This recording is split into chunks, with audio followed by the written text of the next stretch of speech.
Today, I have a 5 under 5 video for you. This month's theme is Easter decor. It's brought to you on the 5th every month by Emily at FarmCharmChic, and this month's guest host is White Sparrow Living. Hit the link for the entire playlist and get plenty of wonderful, low-budget Easter decor ideas.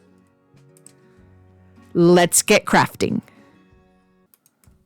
For my first project, I started with some of these frames that I picked up from Dollar Tree.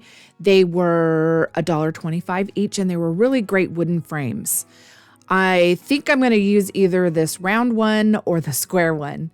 I also have some really wonderful vintage spring rabbit printouts that I got from Temu. And they're just so gorgeous. I'm trying to figure out which one I want to use. I'm trying to go with one that will get centered in my frame really well. And I think I'm going to go with this pretty rabbit. I am going to put this on some of that drop cloth material. I did buy a packet of it on Amazon. It was pricey, but there's so much of it. This is going to last me probably a lifetime. I used some acrylic medium to go over the entire top of the print. And while it was wet, I put it onto my material. You don't have to do this. You can just use a print or something you printed out of the off the internet as well too. I ironed this onto my material, and then the next step I'm going to do is take all of that paper. So this is technically going to be a mirror reverse of that image. So I don't have any writing on this picture, so it's going to work out really well. I'm putting water all over the back of my paper now. I put a good amount on and I'm just spreading it around, and I'm going to let that soak into the back of this paper really well. And I'm just wetting it down, keeping it wet and rubbing. And you can tell as I continue to rub, that paper will start to come off the back and the image will stay onto my material. And I just keep doing this and keep rubbing until I rub off the back of that entire paper, and just my image will be left.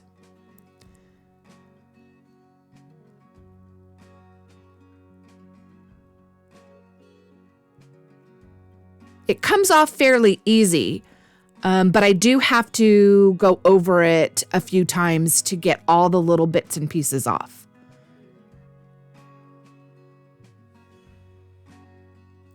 Once that was completely done, my image is on my material and I can cut it out to put it into my frame. I want to put some antique wax on my frame. I thought I would just use the antique wax, so I put it all over. I brushed it on and then I rub it in really good into all the nooks and crannies with a rag and get that covered really well.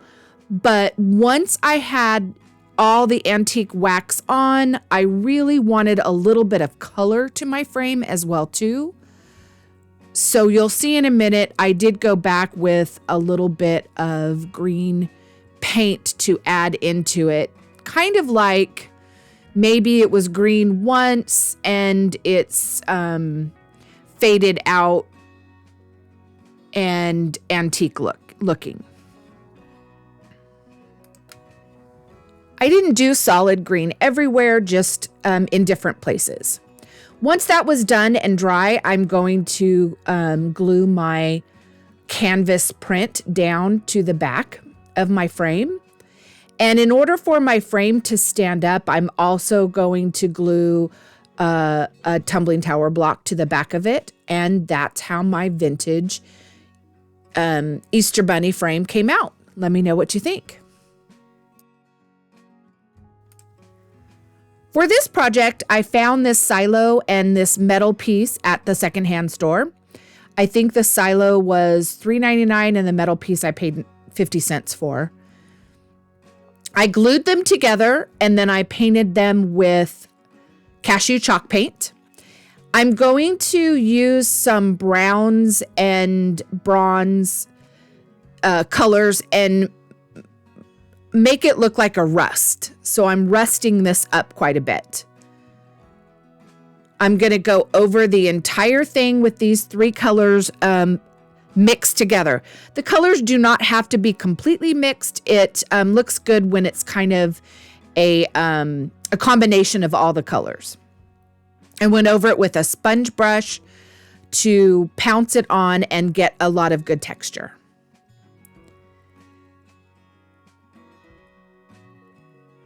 For the top of the silo, I want to put some moss on it, so I decided to paint it green so that the white did not show through. I chopped up green reindeer moss and I covered the entire top. You'll see in a little bit though, here.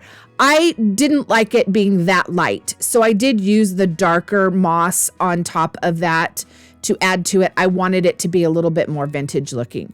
I also wanted to lighten up my colors and not make this so dark. I should have done this before I did the moss, but I went back with a sponge brush and dabbed some of that paint back on it. And here's my birdhouse. Let me know what you think. I found this little piece at the secondhand store. It was from Hobby Lobby originally. I really like the shape of it. It was $3.99, but I'm going to paint over the our house or our home with some white chalk paint. This way I can use it for different seasons and put something different on the front of it. This time I am going to use my Cricut, and I made a little spring saying to go on the front. Let me know what you think. At the secondhand store, I found this little colander. I really like it. I believe it was $3.99. I did the same steps as I did with the birdhouse. I painted it with the chalk paint, went over it with those browns for the rust. And I want to lighten that up as well too. So I'm going back over it with some cashew chalk paint. And once I have it lightened up enough, I'm going to go around the edges with a little bit of black paint to kind of make it look like it's distressed and chipped. I have this bird's nest that I had in my stash, and it fit just perfect in the top.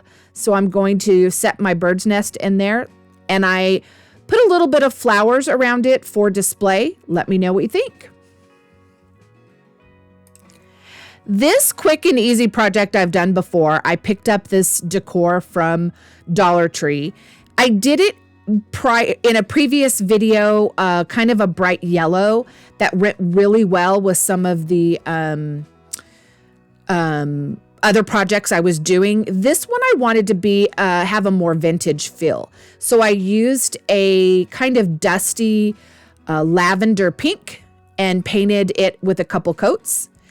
And then I went around the edge with some antique wax. I went all over a bit, and then I took a little bit of wet wipe and wiped it back a little bit more and just got it to where I wanted it to be. I used a little bit of gold, Inca gold on it to add some vintage gold to it. And it went really well with some of these vintage Easter decorations. What do you think? Here's all my projects together. Let me know which one was your favorite in the comments. Thank you guys for tuning in for this video. I would love it if you give it a great big thumbs up. And if you're not part of the Crafty family, hit subscribe. I'd love to share more videos with you. Have a great day.